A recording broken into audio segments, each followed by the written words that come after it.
Hi, welcome to my channel. Today I am talking about the three main things that helped me with manifestation. Anyway, the three main things that I learned that propelled me really with this and changed my life. The first thing is this: belief. You do not need any form of belief, actually, any form of belief whatsoever. You don't have to believe this manifestation is going to show up.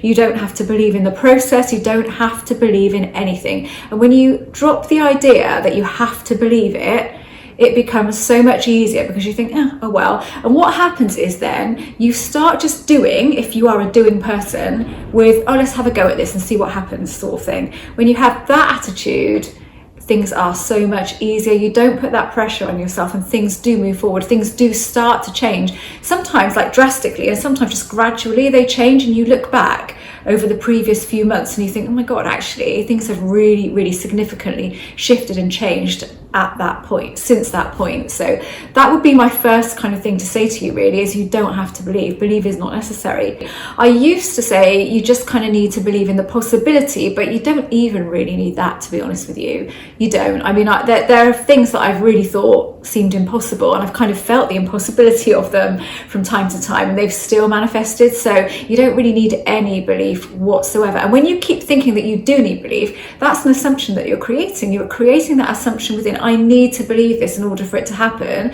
So then it doesn't happen because you've created this assumption, which becomes fact for you, that you need to believe it in order to make it happen. So you don't. That would be my number one thing, is ditch the idea that you need to have any belief whatsoever, because you don't. And you'll find it so much easier when you do that. Accepting that 4D is the cause and 3D is the effect.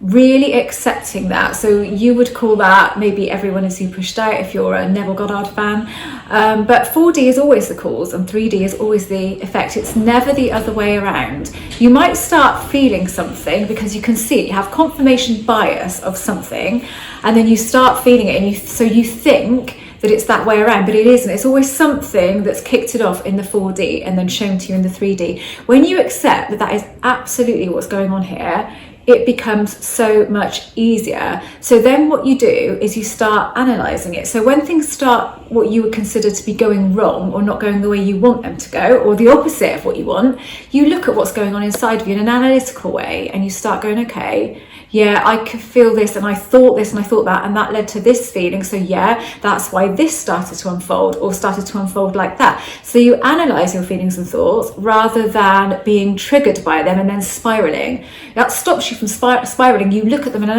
analytical way, and you think, okay, how can I reset now and realign with that desire? I'm realigning with it because I know that the 4D is cause and the 3D is effect. So you bring yourself back, you iron out the bugs. What's going on within me? What do I need to work at in order to change something inside of me? In order to change the 4D, which is inevitably going to change the 3D, because the 3D is the effect. So accepting that as an absolute fact, not thinking, maybe that's true, maybe that's not, because really, I think we know it's true, but we try and talk ourselves out of it. And then again, not blaming yourself when things go wrong, not blaming yourself for doing it wrong because it's all about you and it's all about the 4D and what have you done? Oh my God, you've stuffed it all up. Don't worry about that. Yeah, we stuff up all of the time, but just look at it in an analytical way and look at what you need to do in order to change that 4D experience, to change the 3D experience. But look at it as a learning curve. Everything that goes wrong is a learning curve. Everything that goes in the opposite direction is a learning curve. It's something that's teaching you something about yourself and how this works, teaching you a little bit more and helping you to move forward with it. If you look at it like that, so you are a pupil learning something from the teacher, then you will again find it a lot easier to handle things when they go wrong and to bring yourself back to realign with that desire in order to experience that in the 3D at some point. The third thing I would say is you do not have to have really strong emotions and feelings in order to manifest. I used to think you did, and I used to try and tap into the feeling and really feel the feeling, and I still do that, but I do that much more naturally now. But look at the things that have manifested in your life with not much feeling at all. It was just a thought, brief thought, where you would have had some energy behind it, but not even felt the energy particularly because it was so brief and so fleeting. You didn't need to have huge emotion behind it. Huge emotion is not necessary. We do manifest with emotion and feelings. We also manifest in way more neutral states. I don't think anything is key here. So huge emotion is not key to manifestation. Actually, sometimes huge emotion is detrimental because we're either really, really up or we're really, really down. So if we can find a bit more of a neutral space to be, a neutral place to reside in, then we're still going to manifest, because really all that's necessary is a clear intention, so you know exactly what you want, as in you know how you want this thing to make you feel. You know what you want to feel like in your reality. You know that.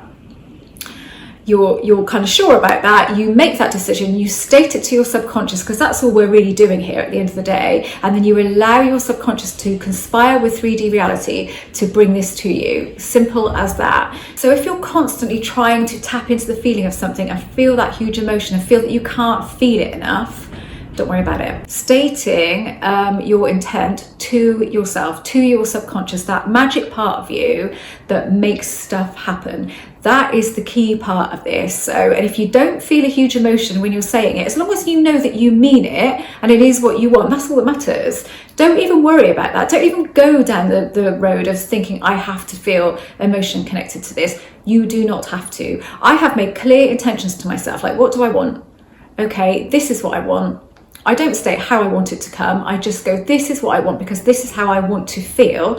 And then I tell my subconscious that. Ask and it is given, and it will deal with the rest for me. I do not have to tap into any feeling if I don't want to. Often I naturally just do that, but I'm not purposely doing it. I've done that less and less over the last year, I would say. Mostly now, to me, it's clear intention, knowing how I want something to make me feel. If I'm not 100% sure on what it is that I want, I look at how I want to feel, because I can always be 100% sure on how I want something to make me feel, however it comes. And it might be a slight curveball that I get sometimes, get thrown a curveball, but I always get the feelings that I want. So it's all about that. That is what kind of propelled me with this. And occasionally I do get to a stage where I look at something and I think that has been a few months and it hasn't happened. What is going on within me? And I'll look inside, I'll go inside and I'll go, okay. And I'll always find something, I'll always find a reason. You can always realign with that desire. So I hope that this was useful, and I hope this helps you too. Thanks for watching. If you don't already know, I'm an author and I am a coach.